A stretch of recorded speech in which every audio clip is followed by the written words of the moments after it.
the speech today.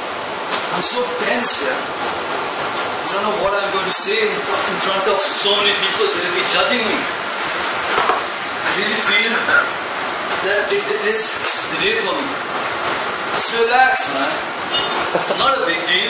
You just have to come to the podium and just deliver a speech.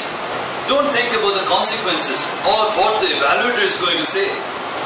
Your consequences at least may be that you will be the worst.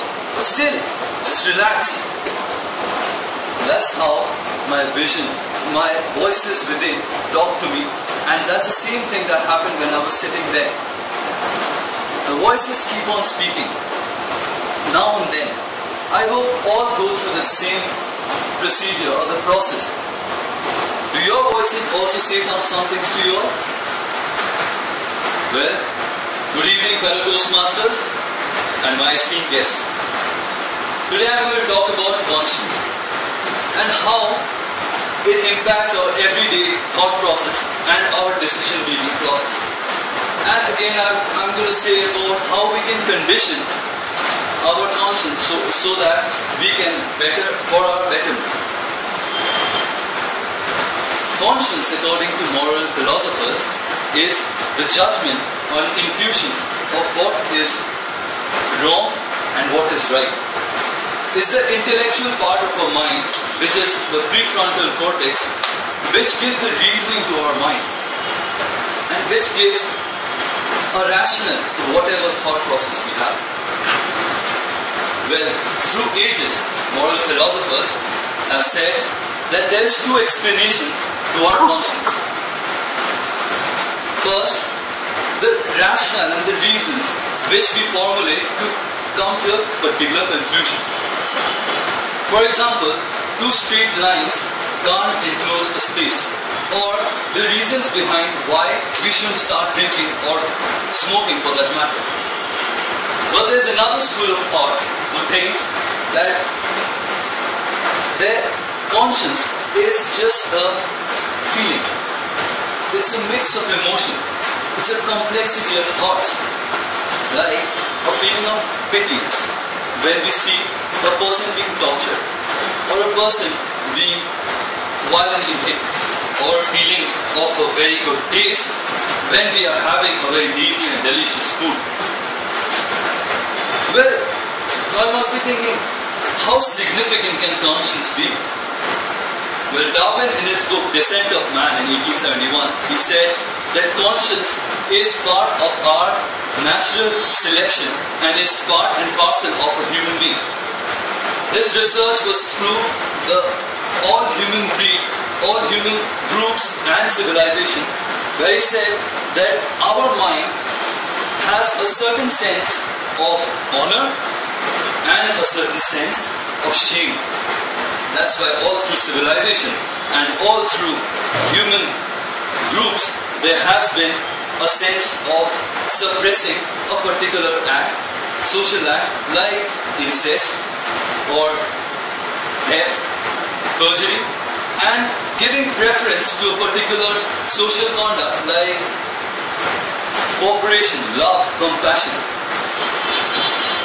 Then there is people who do not give significance to conscience at all. They don't give any importance to the social well-being and social thought process. That is exactly a thought process of a repeating criminal. They repeatedly commit mistakes because they don't listen to their voices within.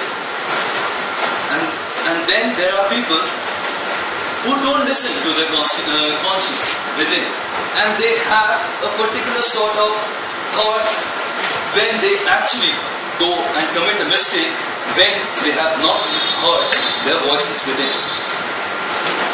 Well, how do we condition our voices then? Our conscience should be conditioned in such a manner so that we can have a good conscience and a better, mature thinking.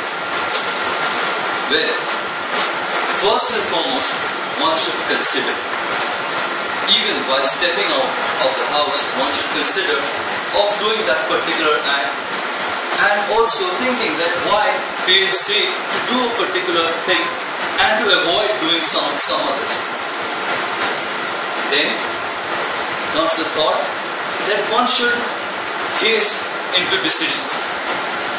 One should just concentrate and sit back and just be patient and ask himself whether that particular act should be done or not.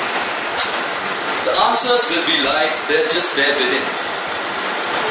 And another thing which should also be kept in mind is giving respect and giving due relevance to your conscience, because it drives your your thought process into the social conduct and the procedures of how we actually be in a society, and our experiences and observations which we have built up since childhood. So, this is very important to respect our inner thoughts.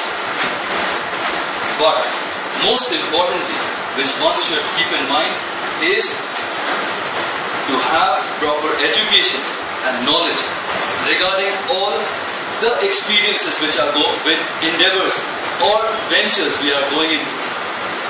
Having the knowledge of the practicalities of life and also having the due diligence to do that work.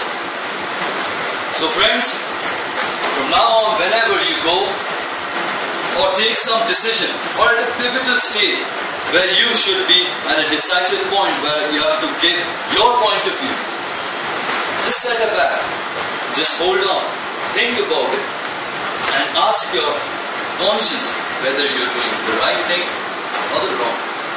Thank you.